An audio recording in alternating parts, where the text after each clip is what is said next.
자, 이번 강좌에서는 타원의 광학적 성질에 대한 이야기를 좀 해보도록 하겠습니다. 광학적 성질이 뭐냐? 일단 상황을 좀 보면, 자, 타원이 이렇게 있어요. 여기에 초점이 있고 여기에 초점이 있습니다. 자, 두 개의 초점이 있는데 요 초점에 불빛이 있다고 합시다. 그러면 그 불빛이 이 타원에 부딪히는 순간 이렇게 나머지 초점으로 간다. 이게 광학적 성질입니다. 요게. 그러니까 뭐 여기에 불빛이 있다라고 한다 그러면 또 여기에 이렇게 튕기면 이렇게 간다라는 얘기가 되는 거죠. 이해가 되겠습니까? 뭐 마찬가지예요. 어디서건 타원의 초점에서 출발한 불빛은 여기로 이렇게 간다. 요게 광학적 성질인 겁니다. 다시 말하면 바로 이렇게 튕길 때 이 각과 이 각이 같다. 그것이 광학적 성질이다. 이해됐습니까? 자, 그것을 증명을 할 건데 그것을 증명하기에 앞서서 우리가 사전 지식으로 이거를 하나 좀 체크하고 가야 되겠어요. 자, 사전 지식 뭐냐? 우리 1학년 때 점 사이의 최소 길이를 구하는 방법에 관련된 내용입니다. 자, 여기에 X축이 있다고 하고 A라는 점이 여기에 있습니다. 그리고 B라는 점이 여기에 있어요. P라는 점이 여기서 움직이는데 이 P는 동점입니다. 자, 이때 이 길이와 이 길이의 합 AP 플러스 PB 길이의 요 선분의 길이의 최소값을 구하고 그리고 두 번째 그 상황에 대한 해석을 한번 좀 해보자. 이런 거 우리 1학년 때 자주 풀었었고 여러 가지 문제 현장에서도 참 자주 나오는 문제이기도 했죠. 자, 어떻게 풀었던가 기억을 한번 더듬어 볼까요? 어떻게 썼냐면 선분의 길이에 대한 최소값을 구하는데 P가 움직이는 점이니까 가급적이면 이 세 개의 점이 일직선 위에 있을 때가 최소값이다 라고 얘기를 했었어요. 그래서 어떻게 썼는가? A를 이렇게 선대칭을 시키죠. X축에다가 선대칭을 시켜서 A-라는 점을 생각을 하고 이렇게 연결을 해주면 이 길이하고 이 길이가 같아지게 돼요. 그렇죠? 그러니까 현재 AP 플러스 PB 선분의 길이의 합은 대칭시켜준 A-P와 PB 사이의 거리의 합과 같은 겁니다. 자, 그런데 얘는 동점이라고 그랬단 말이야. 그러면 X축 위에 있는 어떤 점을 거쳐서 이렇게 곧장 가는 길이가 있다면, 그러니까 이런 상황을 연출시킬 수 있는 점이 있다면, 자, 우리 그 점을 P-라고 한다면 A로부터 P-까지의 거리와 A-로부터 P-까지의 거리는 서로 같으니까 이 거리 더하기 이 거리를 해주면 이 거리 더하기 이 거리가 되어지게 되고 그때 그게 최소 길이가 되어지게 된다. 맞나요? 자, 그래서 얘는 A-P- 플러스 P-B가 되어질 때 요게 최소 거리가 되어지게 되는 겁니다. 됐습니까? 결과적으로 보면 그것은 A-B의 선분의 길이와 같아지게 돼요. 그러니까 A-로부터 B까지의 거리를 구하면 그게 바로 우리가 구하고자 하는 최소값이다. 그리고 그때 상황은 어떤 상황이냐면 P가 이 위치가 여기가 아니라 여기가 되어지는 거죠. 이때 P는 P-가 되어지는 겁니다. 즉 P라는 점이 바로 선분 A-B 위에 있을 때가 이때가 바로 최소인 상황이 되어지게 돼요. 됐습니까? 우리가 1학년 때 꼼꼼하게 이런 것들을 체크를 하면서 공부를 했기 때문에 아마 여러분들 금방 이해가 됐을 거예요. 어설프게 들었을 수도 있겠지만 이해가 됐을 겁니다. 자, 그러면 지금부터 요 사전 지식을 이용을 해가지고서 요것을 증명을 한번 좀 해보도록 하겠습니다. 자, 한 가지 하나 더 주의할 점 뭐냐면 요 상황을 한번 자세히 보세요.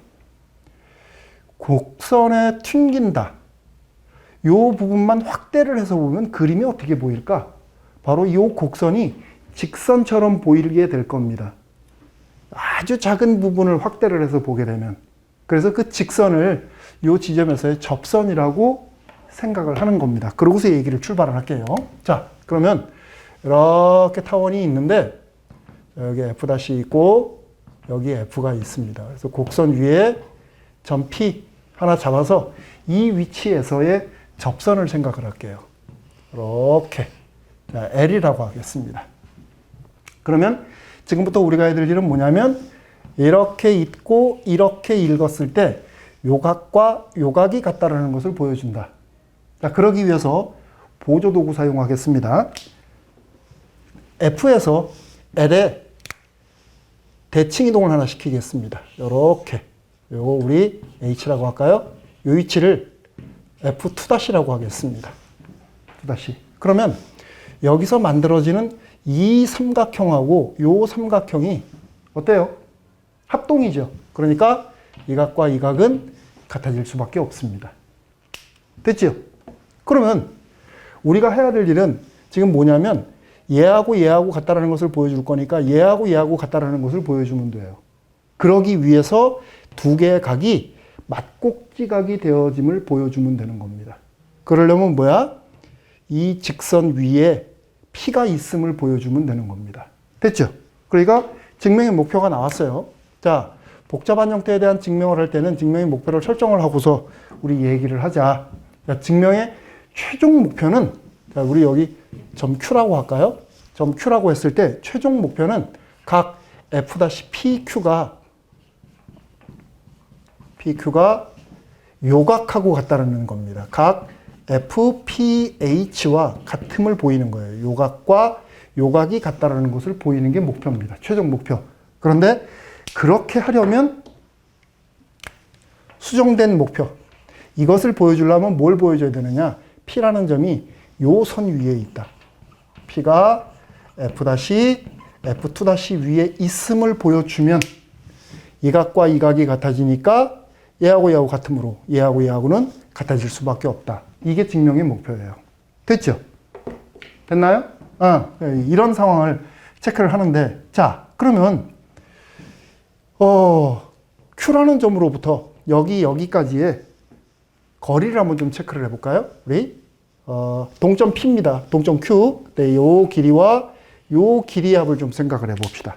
그러니까 그림에서 자, F-Q하고 QF와의 거리의 합을 한번 좀 생각을 해봅시다. 그러면 이것 더하기 이것은 이 길이하고 이 길이가 같아요, 지금. 그렇죠? 그러니까 우리는 F-Q 플러스 QF2-라고 쓸 수 있겠다. 요 길이와 요 길이의 합은 요 길이와 요 길이의 합과 같다. 자, 그런데 눈으로 봐도 이 길이의 합보다는 이 길이의 합이 더 크겠죠. 그렇죠? 그렇게 되면 얘는 F-P와 PF2-의 길이보다는 빨간색 길이가 이 흰색 노란색 길이보다는 훨씬 긴 길이라는 것을 우리가 확인할 수가 있어요. 그죠? 자, 근데 여기에서 만일에 Q는 동점이라고 그랬으니까 Q가 P가 되어진다면 어떤 상황이 벌어져요? 이렇게 등호가 달라붙겠죠. 바로 최소값이 이게 되어지겠구나. 그렇죠? 그런데 지금 보면 얘는 뭐하고 같은 값이냐면 이 길이가 이 길이하고 같아요. 그렇죠? 그러니까 F-P 플러스 PF2-는 PF-와 같다. F-P 플러스 PF의 길이와 같아지게 되는 겁니다. 맞습니까? 이렇게 되어지게 돼요.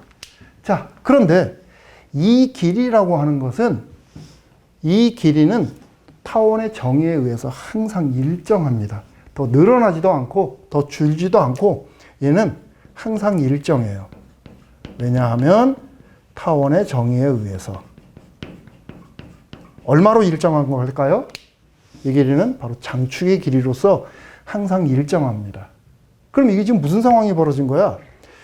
밖에 있는 동점 Q를 이용을 해가지고서 상황을 쭉 체크를 해봤더니 그것이 움직이면서 만들어지는 이 길이들 중에 가장 짧은 게 이 길이가 된다라는 얘기예요.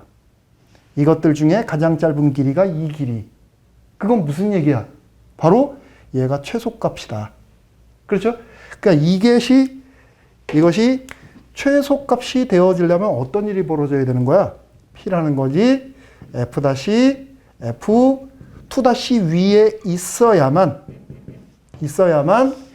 요 길이가 최소가 되어지고 그 길이가 이 길이가 되어지게 되는 거죠. 이 길이가 이 길이가 되어지게 되는 겁니다.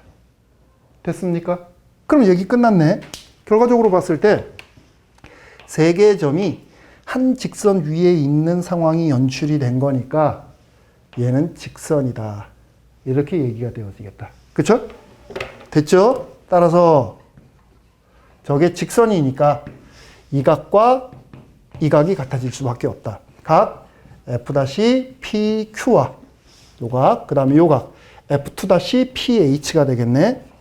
F2-PH의 각이 크기가 같아지게 되는 거고, 다시 F2-PH는 요 각은 요 각하고 같은 거죠.